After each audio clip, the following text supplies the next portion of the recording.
మహబూబ్ నగర్ నగరంలోని గడియారం చౌరస్తా వద్ద కాంగ్రెస్ పార్టీ ఆధ్వర్యంలో రాహుల్ గాంధీ 56వ జన్మదినోత్సవాన్ని పురస్కరించుకుని వేడుకలు ఘనంగా నిర్వహించారు. ఈ కార్యక్రమంలో భాగంగా 56 అడుగుల భారీ బర్త్డే కేక్ ను అనాథ విద్యార్థులతో కలిసి కట్ చేసి వారికి తినిపించారు. అనంతరం వారికి కొత్త బట్టలను పంపిణీ చేశారు. తదుపరి జిల్లా కాంగ్రెస్ పార్టీ కార్యాలయంలో మెగా రక్తదాన శిబిరాన్ని ప్రారంభించారు. ఈ సందర్భంగా మాట్లాడిన ఎమ్మెల్యే ఎన్ఎం శ్రీనివాసరెడ్డి మాట్లాడుతూ దేశ భవిష్యత్తుకు మార్గదర్శిగా, యువతకు ఆశాకిరణంగా రాహుల్ గాంధీ నిలుస్తున్నారని పేర్కొన్నారు. గత కొన్నేళ్లుగా దేశ ఆర్థిక పరిస్థితి బలహీనపడిందని, నిరుద్యోగం పెరిగిందని, సామాన్య ప్రజలపై భారం అధికమైందని ఆయన ఆవేదన వ్యక్తం చేశారు. దేశవ్యాప్తంగా ప్రజల సమస్యలను అర్థం చేసుకునేందుకు రాహుల్ గాంధీ చేపట్టిన పాదయాత్రలు ఆయన నాయకత్వానికి నిదర్శనమని తెలిపారు. కాశ్మీర్ నుంచి కన్యాకుమారి వరకు దేశాన్ని ఏకతాటిపైకి తీసుకువచ్చే ప్రయత్నం చేశారని అన్నారు.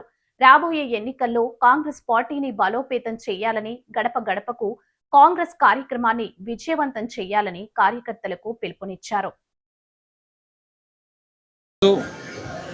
కోట్లాది మంది కాంగ్రెస్ కార్యకర్తల జనహృదయ నేత రాజీవ్ గాంధీ గారి కుమారుడు, కాంగ్రెస్ పార్టీకి ఈరోజు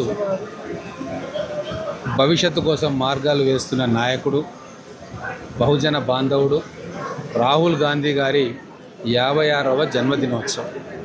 వారి జన్మదినోత్సవం సందర్భంగా ఈరోజు మహబూబ్ నగర్ పట్టణంలో కాంగ్రెస్ DCC అధ్యక్షుడు సంజీవ్ ముదిరాజు గారు, నేను, మేయర్ గారు, ఇంకా మిగతా నాయకులందరం కలిసి వారి జన్మదినాన్ని చాలా బ్రహ్మాండంగా పెద్ద ఎత్తున జరుపుకుంటూ ఉన్నాం.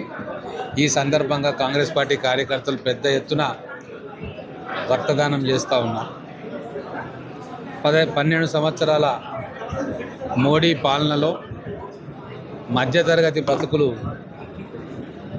కకావికలమైపోయినాయి. దేశ ఆర్థిక పరిస్థితి బాగలేదు.